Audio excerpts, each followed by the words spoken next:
অর্থ আর স্বার্থ মানুষের চরিত্র বদলে দেয়।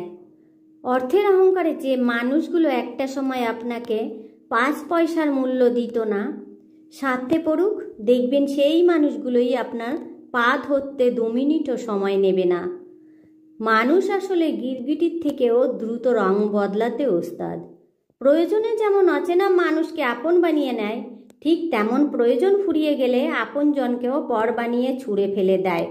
আজকালকার মানুষের আপন পরের মেলবন্ধনের সূত্রটা হচ্ছে অর্থ আর স্বার্থ।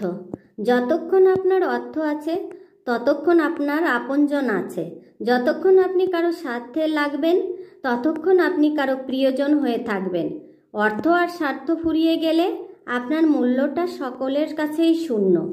একটা সময় আপনাকে ছাড়া যারা চলতে ফিরতে পারত না, তারাও দেখবেন এই সময়টাতে আপনাকে দেখেও চিনতে পারবে না।